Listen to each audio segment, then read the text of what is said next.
Welcome back, or welcome if you're just joining us. It's the France 24 debate. 1 month to go till a general election in the UK. We're talking about it with Jeremy Stubbs, chair of the British Conservatives in Paris, Evan O'Connell, vice chair of the Labour Party in France. Joining us from the University of Strathclyde, John Curtis, and France 24's Melissa Bell. Yes, just before the break, Jeremy Stubbs was talking about it. One of the big deciders for this election is that promise by the incumbent to stage before the end of 2017 an up or down referendum on whether or not Britain stays in the European Union. I say get stuck in, renegotiate, get the changes we need, and then put those in an in-out referendum to the British people by the end of 2017. I've sat around that table in Europe and negotiated for Britain. You can get things done, and I've set out what I want to get done so that we can sort out this immigration issue once and for all. Jeremy Stubbs, what happens if there's a referendum? Does Britain stay in the EU? Depends how it votes. It's going to be an in-out referendum. And if the people decide we're out, then we are out. That is a referendum. I know that your party is divided on the matter. There are some backbenchers who would like to be out. I suspect that the British who work in Paris would like to be in. You're absolutely right about that. You're absolutely right. You can't accuse us of being little Englanders. But the fact is that all those who are against, they will get their chance to put the case against and to vote. The likelihood is, it must be said, that we will stay in. But those people will get their chance, and after that, they won't be able to say anything more for a long time. And I think this is the kind of test, putting an important question to the people that Europe has really needed for a long time. Evan? What I would say to that, first of all, is that the Tories have always been quite unclear about what the end game is in terms of renegotiation. The Tories have been talking about bringing back, rolling back various fundamentals of the European treaties and getting opt-outs that no European country seems willing to give Britain. What the Labour Party argues is that if there is a new treaty where the powers of the European Union are enhanced, then yes, there will be a referendum. There will be a reckoning. But as it is, the Labour Party believes that, as the Open Europe think tank found recently in its study, the cost of a Brexit, as they call it, would be enormous. Open Europe put it at 2.2% of GDP, or £56 billion by 2050. Melissa, there's an expression in French politics which says the problem with staging a referendum is you don't know if the voters are going to answer the question you ask them. This is the trouble. Part of the question, of course, is the question you asked them, as we saw in Scotland not so long ago. The point is that in the debate around the one that was asked in the end, I mean, the question of this referendum is also interesting, going back to what we were saying a moment ago, in where it plays in potential coalition building. It is very difficult to imagine the Liberal Democrats choosing to accept even a less formal coalition than the one they've had for the last few years with the Conservatives, given that this is going to be such an issue, and it is such an important issue that divides them. Of course, then when you look on the other side towards a possible Labour-SNP coalition, should Labour be the party in a position to try and form a government, they have their own issues that divide them and that make it ideologically difficult for them to sit as comfortable bedfellows. Amongst them, the SNP wanting to see an end to austerity, independence for Scotland, it goes without saying, and scrapping of Trident. So all of the parties are quite divided between one another on a number of substantial issues, and the coalition have worked relatively well together despite a number of differences with ifs and buts and moments of tension, not least over the course of the last few weeks as we move towards this general election. But looking beyond, it's very difficult to see how the Conservatives could form any kind of new alliance with the Liberal Democrats, again, given particularly that sticking point of the referendum, which will be coming up over the course of the next Parliament. If I may, Francois? Coming back to the coalition working well together, let me just quote Nick Clegg in a recent GQ interview, who said that George Osborne, Chancellor of the Exchequer, is a very dangerous man with a very dangerous plan, and I will do everything in my power to stop it. All right, that doesn't sound like we'll they're talk working very later well about the likelihood or unlikelihood of a Labour SNP coalition. But first, I want to ask John Curtis about Europe. How important do you find when you speak to people, when you crunch numbers, is Europe on the minds of voters? Europe itself, in truth, is not the issue. The real issue is immigration. And the central to the appeal of UKIP is that more people now in the UK trust UKIP to deal with immigration than they do any other political party. You have to remember that the United Kingdom, for much of the late 20th century, despite experiencing quite substantial immigration from the Commonwealth, for much of that time was a country that experienced net outward migration. But then in 2004, somewhat ironically, we were more European than most of the European Union and opened our doors, along with Ireland and Sweden, to the then accession states from Eastern Europe, much earlier than everybody else. And we experienced very substantial immigration from Poland, Lithuania, Latvia, and the rest of Eastern and Central Europe. Then, of course, we had the financial crash of 2008. And the truth is that's proved a pretty toxic mixture, and that many people, certainly outside of the London metropolis, people, particularly older working class people, who feel that actually they're not in terribly top status jobs. They're inclined to feel that this immigration from Eastern Europe has indeed helped to depress their wages. They certainly are rather culturally uncomfortable with yet another wave of immigration. And this is central to UKIP's appeal. It's older working class voters concerned about immigration. And the reason why, of course, the UKIP have been able to make this such a central issue, the brutal truth is that no UK government at the end of the day can control immigration for so long as it's a member of a European Union, for whom freedom of movement is one of the crucial foundations of the Union. Therefore, David Cameron's promise of a referendum on Europe, well, it doesn't satisfy UKIP because they suspect he's going to come back in a somewhat Harold Wilson-like fashion with a supposed renegotiation, which actually is a bit of a fig leaf. But more crucially, frankly, they're not interested in renegotiation. For them, remaining inside the European Union on whatever terms is not acceptable given the implications for immigration, and they therefore want to get out. Now, that said, is it going to happen? As you've already suggested, given that the Liberal Democrats are unlikely to acquiesce in one, and they certainly helped to block the legislation for one in this Parliament, unless the Conservatives, together with the DUP and perhaps UKIP, although UKIP wants something very suggestive, rather different, do indeed have the majority of votes in the House of Commons, it probably is unlikely that Britain will end up having a referendum. Which way will we vote? Well, the truth is, if we do end up having a renegotiation and David Cameron does come back in much the same way as Howard Wilson did 40 years ago and said, I've just renegotiated, it's now okay. In those circumstances, almost undoubtedly, the United Kingdom will vote to stay in favour. At the moment, the opinion polls suggest, already there's probably more people in favour of staying in than getting out. And it would be a referendum which the Conservatives, Labour, Liberal Democrats, SNP, the CBI, that's the principal business-wide organisation in the UK, and the TUC, the principal trade union organisation, would all be arguing in favour. In those circumstances, it would be very difficult for those who want to get out of the European Union to win. Very difficult, but nonetheless, what we've seen already is that the arrival of UKIP on the scene, even though they may get between 0 and 5 seats at the upcoming general election, they're definitely weighing on things. They have won 2 in by-elections, and their leader, very outspoken. Let's take a listen to Nigel Farage. There are 7,000 diagnoses in this country every year for people who are HIV positive, which is not a good place for any of them to be, I know.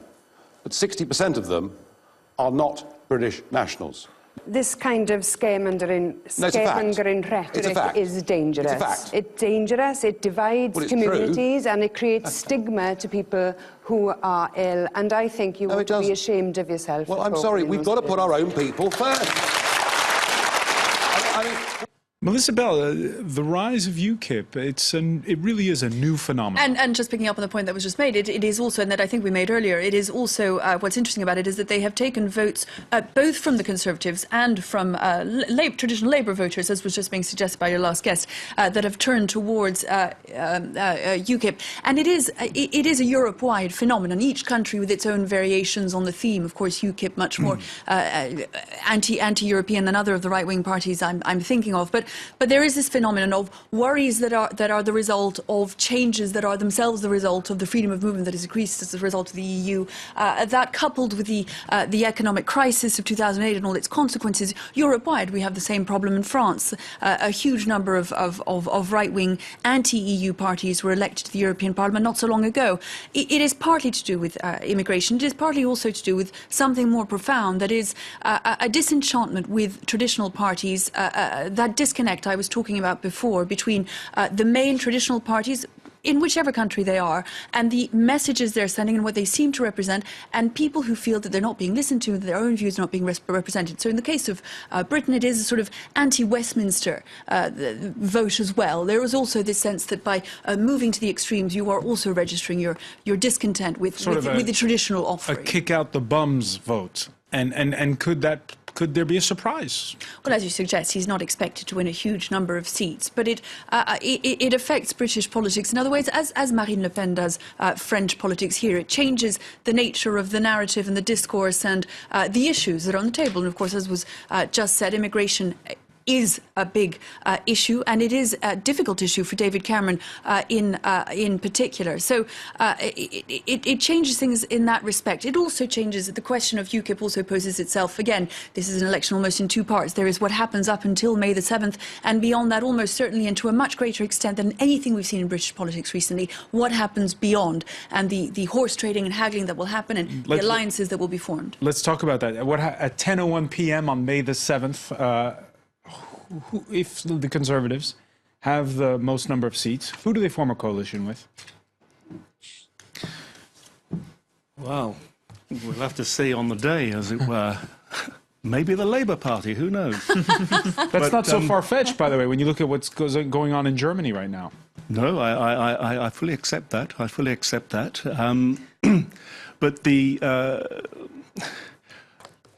really, everybody's attitude will be so totally transformed by whatever has happened by that morning that only then will we actually be able to know. And one thing's for sure, no one's going to commit themselves to anything beforehand, or if they do, it will be fairly suicidal, I would say.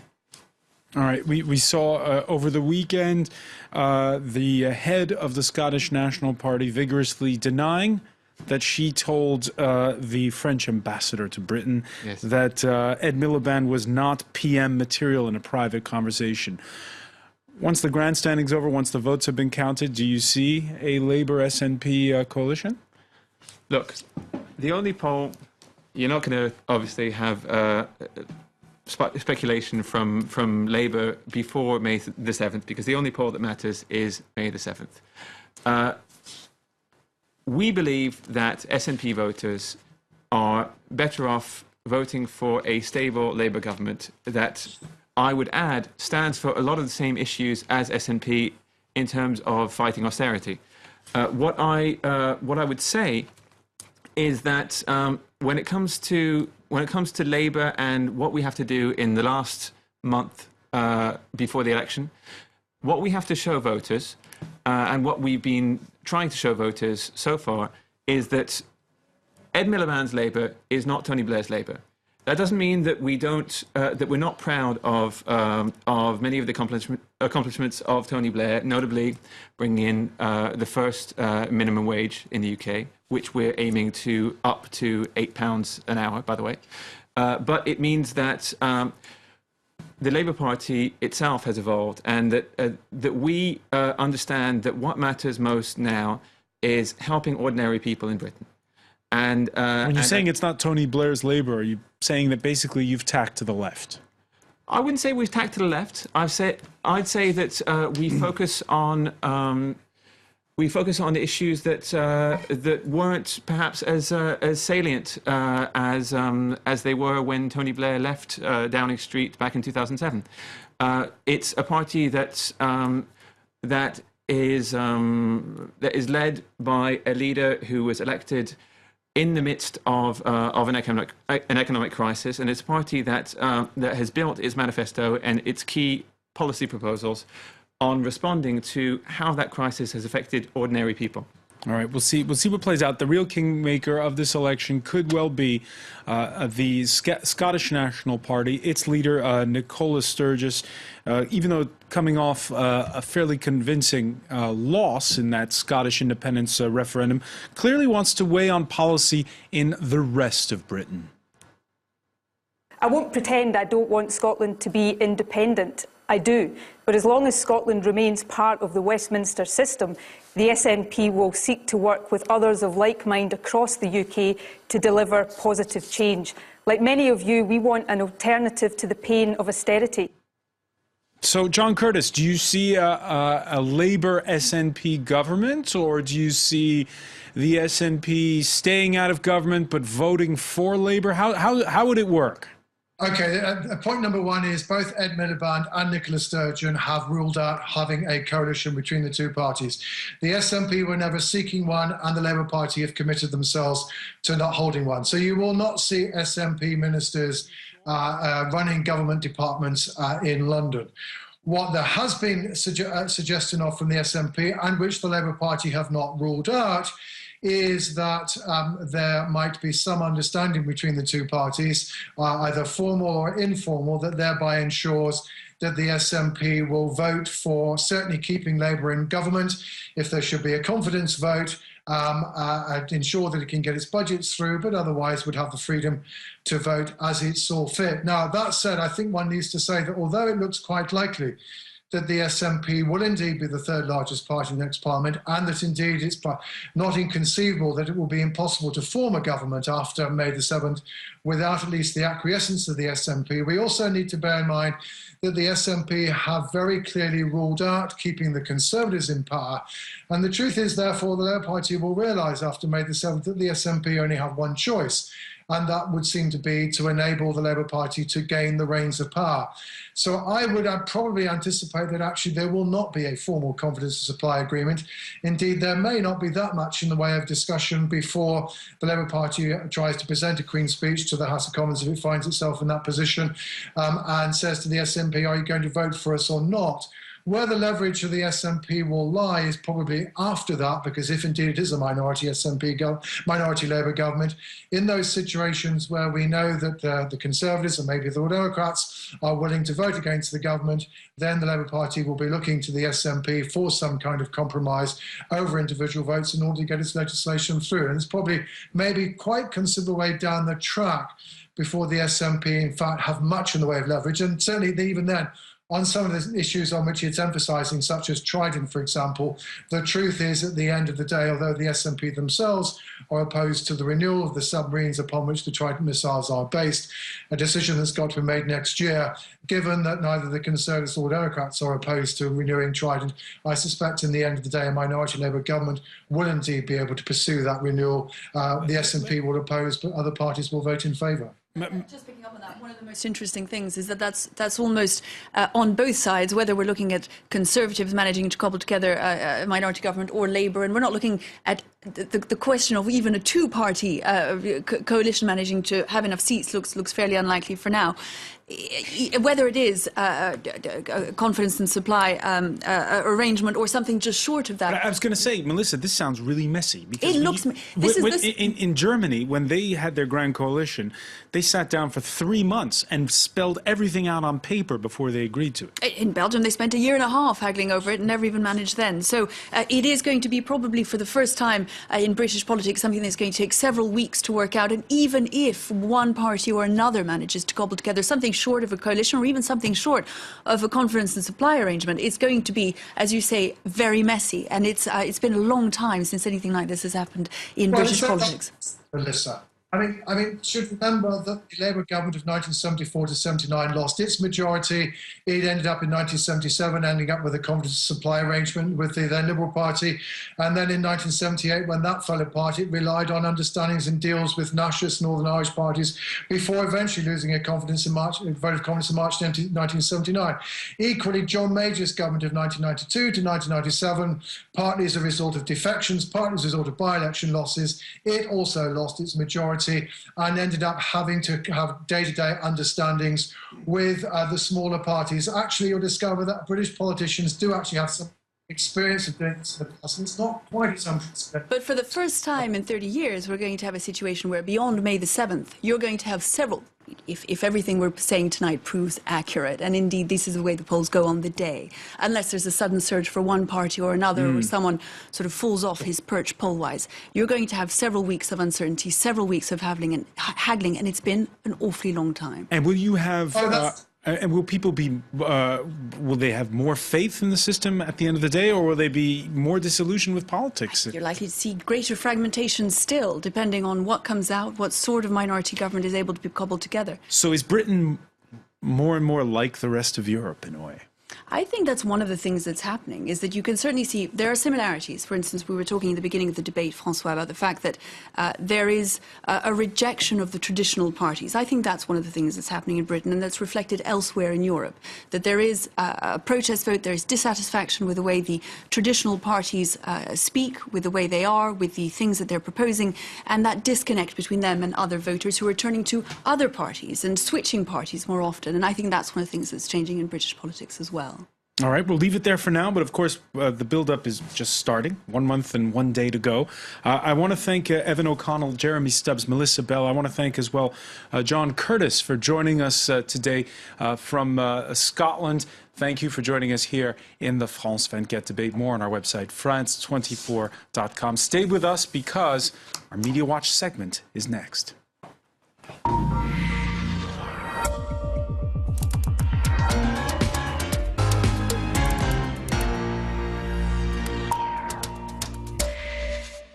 Let's say hello to James Creedon. The big story that we're also following, of course, is the reaction to that slaughter at Garissa University in northeastern Kenya last week. That's right, a lot of reaction online today, Francois. In particular, criticism of what was seen as a slightly muted reaction by the international community, and even social media's echo of that by comparison to other tragedies in recent times. So just to give you a sense of how that's being covered on French media and on social media, Je suis Kenyan. Social media beginning to react to the massacre of Garissa, but criticism of the silence by the international community. And you can see here that some were tweeting, "Why are there no hashtags for the murdered students of Kenya?" Now, I think there were hashtags quite early on, but perhaps they weren't being used to the same extent, or there wasn't the same degree of volume of traffic. Rather, 2 days ago, 147 students were killed in Kenya. No tweets, no hashtags, no news coverage, and no peace marches through New York. Now, perhaps Easter weekend, you could speculate that might have I was going to say, contributed as well. When the massacre happens, of course, the Iran deal is breaking at the same time. Is it possibly partly due to that news cycles might have been otherwise occupied? I'm sure that played a role, Francois, but a lot of people didn't seem to find that enough of an excuse. Je suis Kenyan. And you did then see, for example, slogans like this cropping up very much in a similar style to what we saw after the Paris attacks. 1 second, on the wrong page there, but you know, remember after the Paris attacks, the Je suis Charlie hashtag, it became one of the most used hashtags ever. So indeed, there was a massive amount of media coverage of that.